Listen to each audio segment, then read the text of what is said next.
요거는 글로벌 반도체 시장의 구조라고 보시면 됩니다. 최근 자료인데 전 세계 반도체 기업의 시가총액을 한 화면에 담은 그림이라고 보시면 될 것 같아요.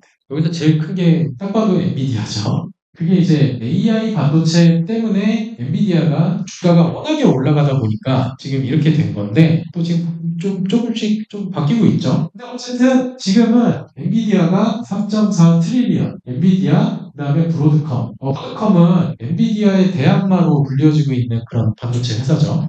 그래서 AI를 처리하기 위해서 엔비디아의 GPU가 그래픽 카드가 되게 중요한데 브로드컴 같은 경우에는 그거를 맞춤형으로 만들어줘요. 그러니까 엔비디아 같은 경우에는 그냥 기성양복 같은 느낌이죠.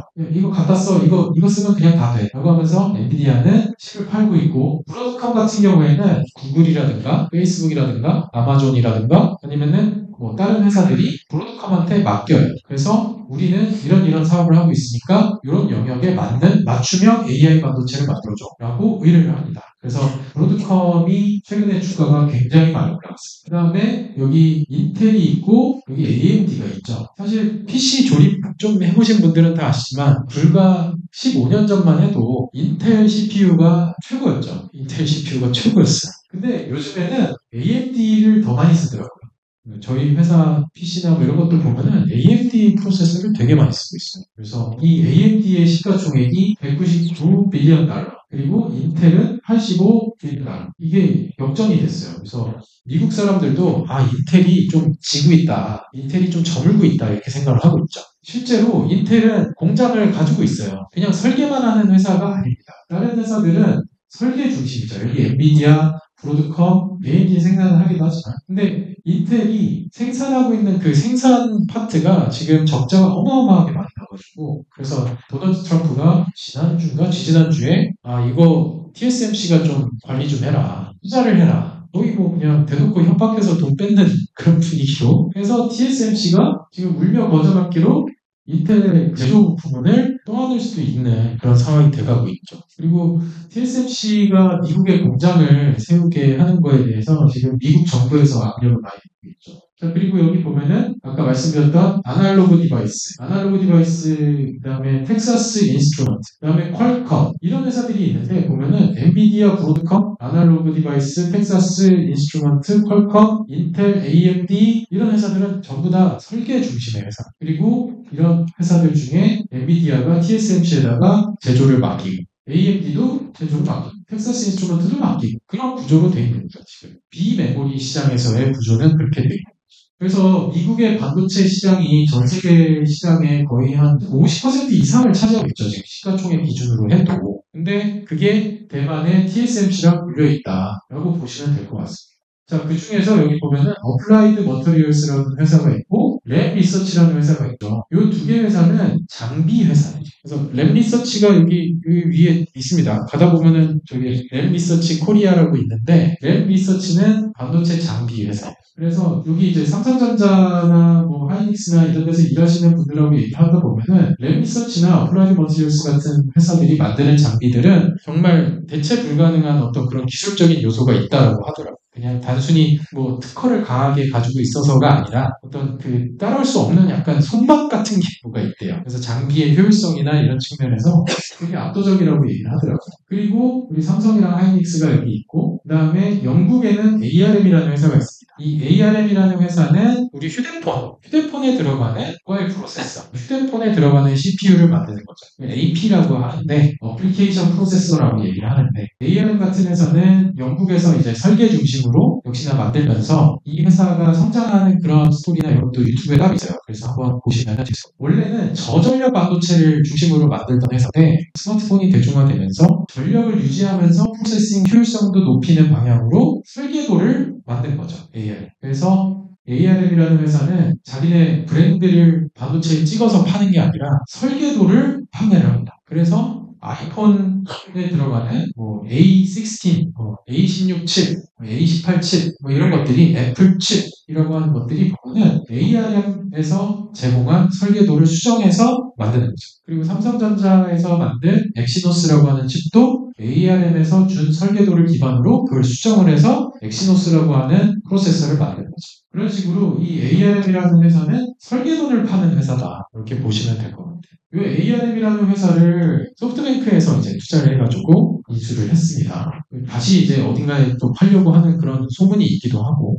자, 여기에서 보시면은 일본 쪽으로 넘어가서 보시면은 일본은 지금 전 세계 반도체 시장에서 차지하는 퍼센테이지가 굉장히 줄어들었어요. 우리나라 같은 경우에는 이렇게 한 10%좀 넘어간다고 볼 수 있는데, 근데 일본은 지금 굉장히 많이 줄어들었습니다. 전 세계에서 1위부터 10위까지의 회사 중에 6개가 일본 회사였는데 1990년대. 근데 지금은 거의 5%도 안 되는 것 같아요. 근데 그 중에서도 여기 보면은 TEL이라고 있습니다. 얘가 텔이라고 하죠. 우리는 그냥 한국 사람들 텔이라고 부르는데 도쿄 일렉트론이라고 하는 장비 회사. 이 텔이라고 하는 회사 같은 경우에는 일본이 결국에는 이제 반도체를 직접 자기 브랜드로 만들어서 파는 것이 미국에 의해서 이제 봉쇄를 당하니까 장비를 한국에 팔기 시작했어요. 그리고 대만에 팔기 시작했죠. 그래서 반도체 장비 회사들 중에 일본 회사가 지금도 우리나라에 많이 들어와 있습니다. 많이 들어와 있고 그다음에 이런 회사들이 특허 출원을 되게 많이 했어요. 우리나라에 특허 등록을 되게 많이 했고 이런 회사들이 우리나라의 장비 회사들 상대로 해서 특허 소송을 굉장히 많이 합니다. 이 일본 장비 회사들이 아직도 전 세계적으로 잘하고 있어요. 우리나라에서도 특히나 잘하고 있습니다.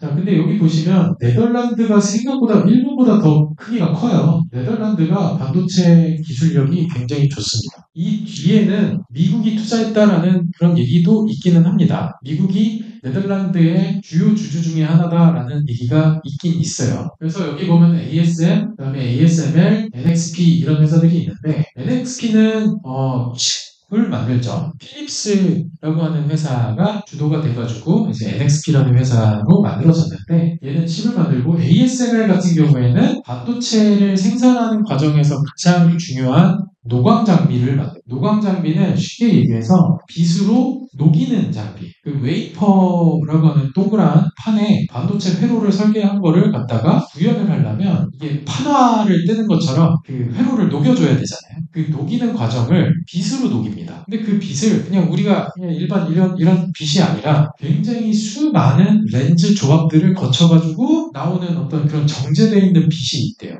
그래서 그 빛을 쪼여줘야 그 화학 물질들이 녹기도 하고 반도체가 구현이 되는 거죠. 그래서 일본에서도 물론 그 노광기를 만들긴 하는데 이 ASML이라고 하는 회사가 그 노광기에서 전 세계에서 이제 없으면 안 되는 그런 반도체 장비로 알려져 있죠. 그런데 제가 대학교 선배님 중에 굉장히 친한 형님이 지금 삼성전자에서 한 20년 동안 ASML 장비를 쓰고 계세요. 그래서 그 형님한테 여쭤봤어요. 도대체 아니 내가 변리사인데 카피가 안 되는 기술이 어딨냐. 그 형이 ASML 카피가 불가능하대. 그래서 아니 특허로 막는 거는 그거는 이제 둘째치고 그걸 보고 계속해서 카피하고 따라하고 뭐 비슷하게 만들고 실패하고 다시 이제 문제 분석해가지고 이제 비슷하게 만들 수 있지 않냐라고 했는데 ASML은 절대 그게 불가능하다라고 하시더라고요. 그래서 장비가 여기 요 룸보다 더 큰 장비래요. 장비가 물론 여러 개가 있는데 근데 어떤 거는 진짜 아파트 2개 층 그 정도로 이제 어떤 빛을 만들어내는 그 과정 자체가 굉장히 그